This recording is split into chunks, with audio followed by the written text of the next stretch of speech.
I saved for months to take my kids on a weekend trip. My husband gave the money to his parents without asking. They said it was an emergency for a luxury recliner. I took the kids out anyway, but not before mailing them a letter that would change everything, because I saved for 14 months. That's how long it took me to put together $1,500. I was tucking away 10, maybe $20 at a time, after groceries, after rent, after school supplies, after Rick's bad spending habits. There were nights I skipped dinner and told the kids I wasn't hungry. I was hungry, but I kept thinking about how I wanted to take them away, just once, somewhere outside Sacramento. Away from the neighborhood, away from the constant noise, away from the stress. The plan was a simple weekend trip. Drive down to Monterey, visit the aquarium, let them see the ocean, eat somewhere that didn't serve fries in a paper bag. I booked the cheap motel months ahead. It didn't have a pool, but it was clean. It was ours. Something to look forward to. I told Rick about it the whole time. He never listened. Just nodded, half distracted. He was either on his phone or between gigs, meaning he was sitting around in gym shorts watching YouTube and pretending Craigslist was a job board. He'd work maybe 1 week out of 5, always came home complaining, like labor was beneath him. Meanwhile, I worked full-time at the clinic, did all the bills, made sure the kids got to school, packed lunches, kept the heat on when PG&E sent those ugly pink disconnect slips. The money I saved wasn't just money. It was scraped together from my body and mind.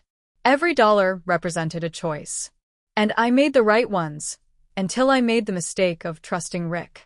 I never told him the total. I knew better. But I forgot one thing. He had online banking access from back when we got joint accounts after our wedding. I don't know when he checked it. I just know I came home from work that Tuesday, checked the app, and saw it. 0. I thought it was a bug. I refreshed the screen 5 times. Then I saw the withdrawal. $1,472. 3 separate transactions, all within a day. The last one was to some recliner store in Folsom. I lost it. I asked him where it went. He didn't lie. That almost made it worse. My parents needed help. You know how bad my mom's back is. I didn't speak.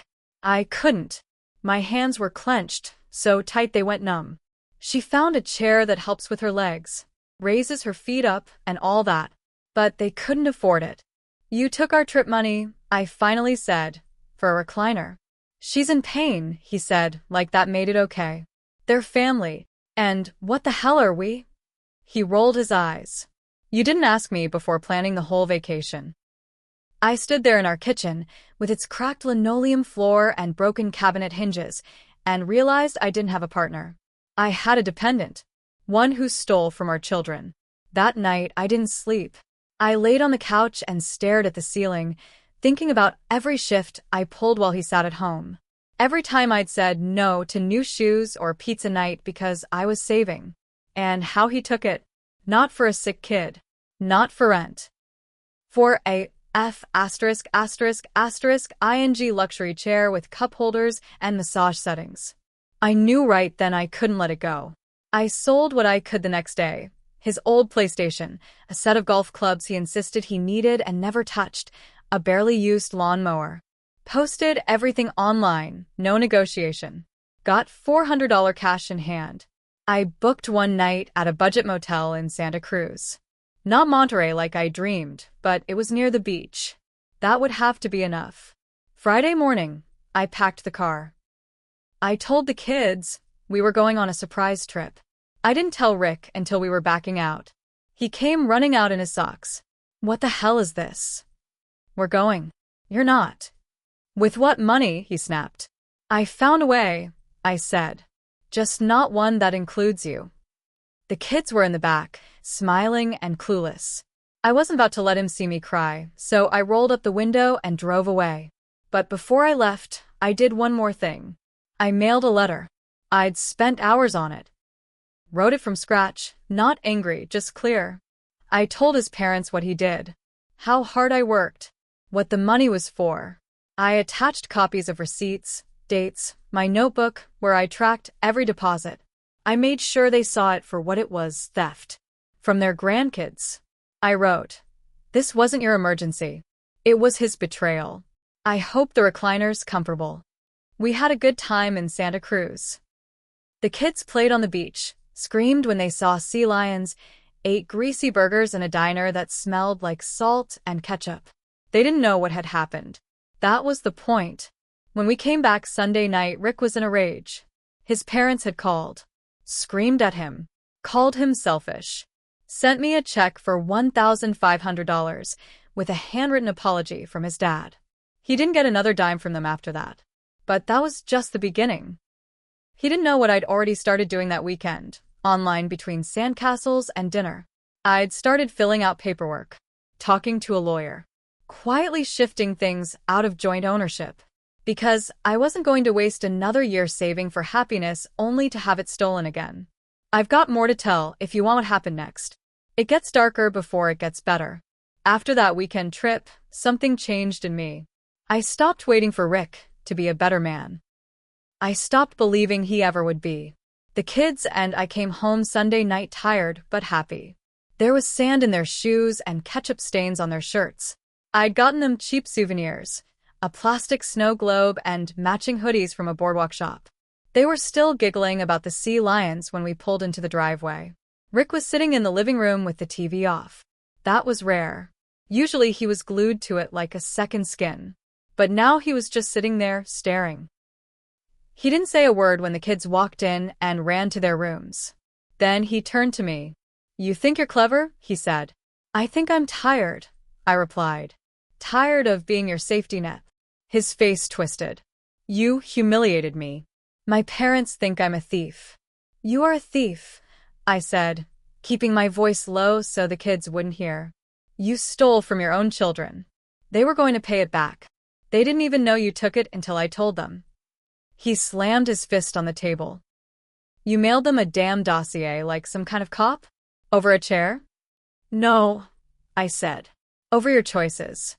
That was the last real conversation we had for weeks. He sulked around the house after that, tried to act like nothing was wrong. But he was clearly thrown. His parents had cut him off, not just money, but calls, invites, everything. I found out later they told the rest of the family what happened. His sister stopped texting. His cousin unfriended me on Facebook. That part one didn't care about. I kept my head down, went to work, paid the bills. And every night, after the kids were asleep, I gathered documents, bank statements, pay stubs, copies of insurance policies, the car title, everything we shared. I started moving money into a private account under my name. I changed my direct deposit, found a new babysitter. I even met with a real estate agent just to understand my options. One night, Rick tried to make a move. I came home late from work, and he was waiting. "I want access to our bank again," he said. No, irraplia.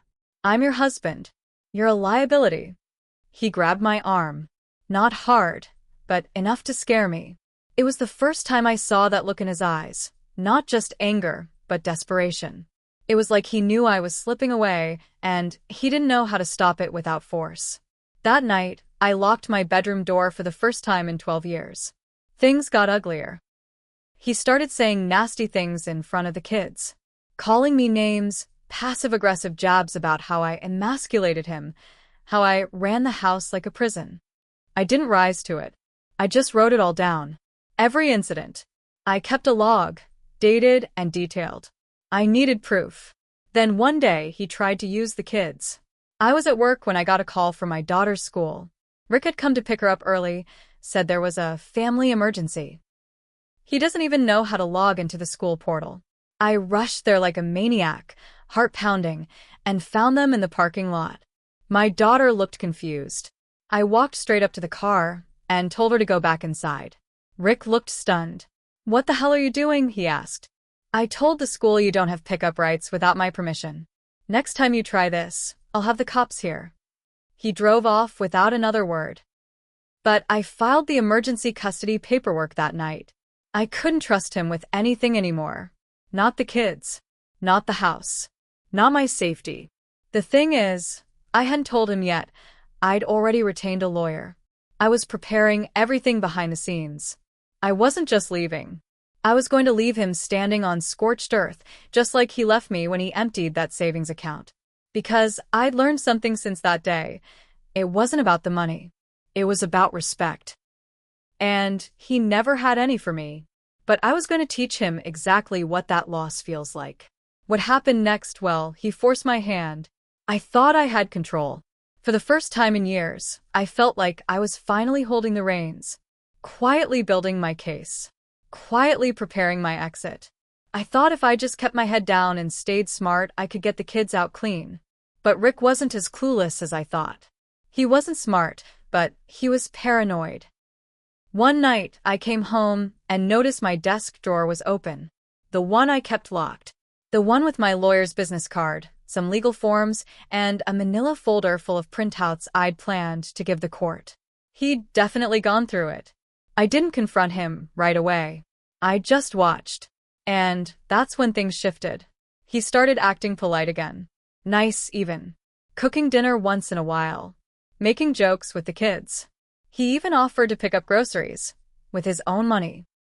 Which was suspicious, since he hadn't had a real job in months. Then a week later, my boss called me into her office. I thought it was about the PTO request I'd put in. Instead, she told me they'd received an anonymous tip that I was misusing company time and had violated HIPAA protocol. Someone had reported me for accessing patient records I supposedly didn't have permission for. My stomach dropped. I knew exactly who it was. They launched a formal review. I was put on administrative leave while they investigated. It was humiliating. I'd worked there for almost 7 years. Never so much as a verbal warning.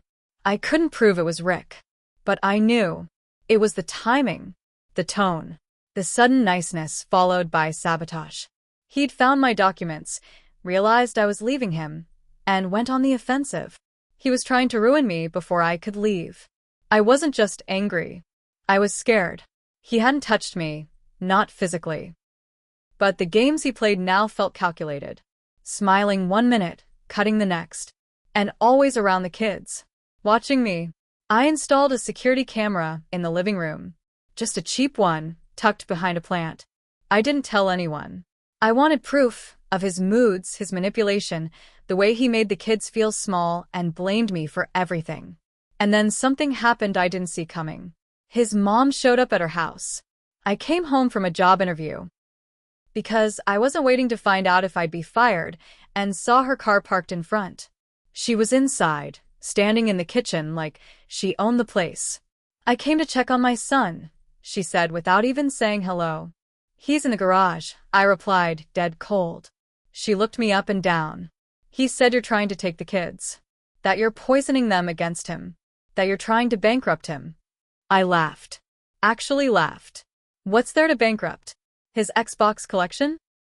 She didn't smile. He made a mistake, yes. But you're being cruel. He stole from his own children.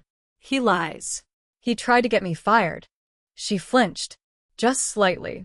That part she hadn't heard. I suggest you leave, I said, pointing at the door. Unless you'd like to see the paperwork.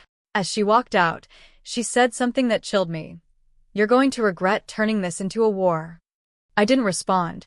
But I knew something then. I wasn't just fighting Rick anymore. I was fighting the whole twisted web that enabled him. His family, his manipulations, all of it. That same night, I got an email from my lawyer. Rick had filed a petition. He was asking for primary custody of the kids. He claimed I was mentally unstable, financially reckless, and emotionally abusive. He even attached a list of witnesses, including 2 of his friends and, of course, his mother. I sat there staring at the screen, my hands ice cold. That was the moment I stopped playing defense. If he wanted war, I was going to give him one. But I wasn't going to scream or beg or stoop to his level. I was going to ruin him methodically, step by step, one truth at a time. Let me know when you're ready for the final chapter, because this is where everything changes. I spent the next 6 weeks building my case like my life depended on it, because it did. Rick wanted to paint me as unstable. He said I was emotionally erratic, selfish, unfit. That I took the kids without his consent, that I abandoned him financially, and that I was obsessed with control. What he didn't count on was how much I'd documented. I gave everything to my lawyer, copies of every receipt I'd saved while planning the Monterey trip, screenshots of the bank transactions he made, without my knowledge, my handwritten savings tracker, and the letter I'd mailed to his parents. But that was just the start. I handed over. Screenshots of his threatening texts and messages calling me crazy and vindictive, a full calendar documenting his unemployment over the last year, and a half evidence of his attempt to sabotage my job. My employer eventually closed the investigation after finding no wrongdoing, but I had their letter stating the report was malicious and unfounded. Statements from 2 neighbors who'd seen him yelling at the kids in the yard, but the best piece? The living room camera footage. One clip showed him telling our 6-year-old daughter, "Mommy doesn't care about us. She just wants to leave us broke." Another showed him slamming the kitchen drawer shut and muttering, "Maybe she needs to be scared for once." It was enough. My lawyer filed for full custody with supervised visitation for Rick. When we walked into mediation, he looked smug, like he thought he'd convinced everyone, like he thought I'd break down and beg to keep my kids. I didn't say much. I let my lawyer hand over the folder. I watched his face as he opened it. First the texts, then the receipts, then the letter from the school confirming he'd tried to pick up our daughter without clearance, then the photo of the recliner receipt, highlighted with the words, "Paid in full, $1,472. But it was the video transcripts that hit hardest. His lawyer looked uncomfortable. Rick turned red. His mother, who'd shown up as a support witness, asked to leave the room halfway through. When it was over, we didn't settle. He fought it in court. And lost. The judge awarded me primary custody, full decision-making rights, and a 6-month restriction on his unsupervised visitation. He was ordered to attend parenting classes, submit to drug and alcohol screenings. My lawyer added that after seeing his erratic behavior, and most painful for him, pay $385 a month in child support. He didn't have it. Not steadily. So when he missed the first 2 payments, the court garnished what little he had in his account and reported it to his credit. I found out a month later that his parents had refused to bail him out. He moved into a studio apartment on the outskirts of Citrus Heights, started driving for Uber, and told anyone who'd listen that I destroyed his life. I didn't care, because I finally had peace. The kids stopped flinching when the door opened. They started sleeping through the night again. They started drawing pictures of our beach trip, asking when we could go back. I started sleeping too, not with one eye open, not waiting for the next explosion. And the best part? I kept that recliner receipt. I framed it, hung it right above my desk in the room I turned into my own office. Not as a trophy, but as a reminder of what I survived, of what I rebuilt, of the moment I stopped being afraid and started fighting back. He stole from me once, but I took everything that mattered back. And this time, I'm never letting it go.